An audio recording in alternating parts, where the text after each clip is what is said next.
What's up, everybody? Thanks as always for supporting the show. It would mean a lot to me if you would take a second to scroll down and hit that subscribe button to the Hoops Tonight YouTube channel, and then follow me on social media on TikTok, Instagram, and Twitter so you guys don't miss any of our content over the course of this season. All right, let's talk some basketball. Moving on to Knicks-Sixers, I'm not going to spend too much time on this one just because we've been going for a while already, and I'm going to spend more time on this series during the week, the rest of the week.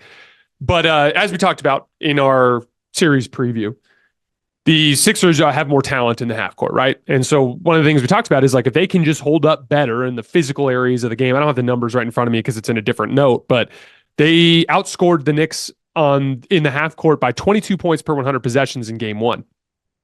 And then they lost second chance points in fast break points by something crazy like 35 points or something like that.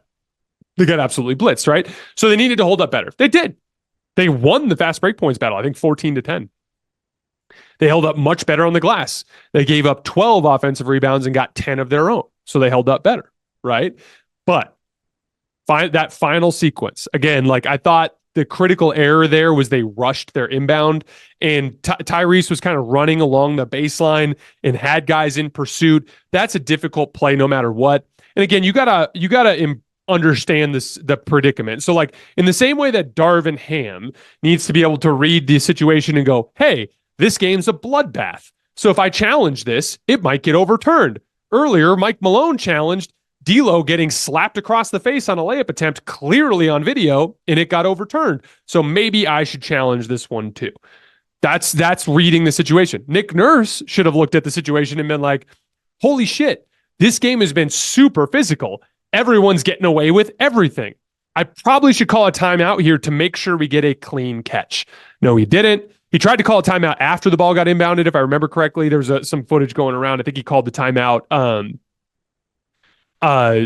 He tried to call a timeout right when Tyrese caught it, and then I think he tried to call it again when Tyrese was on the ground. And that, here's the thing, probably should have been accounted for by the refs. But as soon as that chaos is happening, everyone's caught up in the chaos, including the refs. So like the reality is they should never have thrown that inbound pass. They should never have thrown that inbound pass. They should have identified that was a high risk situation and called a timeout before the ball even got inbounds. And I haven't seen the replay yet. So if Nick Nurse did end up calling it before the inbounds pass was thrown, then maybe that's something different. But from what I could tell, it looked like the timeout call was after the inbound. I have to go back and look at it. But again, like that's just about as catastrophic a loss as you'll see too. It's so funny because the Lakers got outdone in game two, but man, like you do everything right and you're literally up by 5 in the final minute, and offensive rebounds, just once again, just inability to control the offensive glass, giving multiple opportunities. Jalen Brunson gets an extra shot in the corner, then Donte DiVincenzo gets 2 looks at the top of the key, and Donte had it going that game. Big bounce back game from Donte, and he hit the game, what ended up being the game winner. One last note on this one. It's not really going to be a Brunson series, in my opinion. Like the way that the Sixers are kind of loading up, like the poor shooting Brunson numbers they're not a coincidence. They're not just bad luck. Like the Sixers are throwing the kitchen sink at him. They have lanky defenders on him all the time. Even when he has got Tyrese Maxey on him, Tyrese Maxey's done a great job with back pressure, and Joel Embiid is anchoring things around the rim. This is not going to be a super high percentage efficient Brunson series. He might have a game or two where he shoots over 50% because he's a superstar, in my opinion, and he's capable of that. But this is really going to be, the pendulum is going to be dirty work. Brunson is just at a huge disadvantage personnel-wise as a shot creator compared to where Tyrese Maxey and Joel Embiid are. And you saw that down the stretch of that game. Who got better shots down the end? The Sixers did, with the exception of those offensive rebound jumpers that the Knicks got late. So that dynamic is not going to change. This series will continue to oscillate back and forth on the dirty work, the offensive glass, and the transition sequence. I believe that the Sixers are going to blow the Knicks out in game 3. I would not be surprised at all if they tied up this series. This series is not over. That said, it is really difficult to beat a team 4 times out of 7 without home court advantage, let alone 5.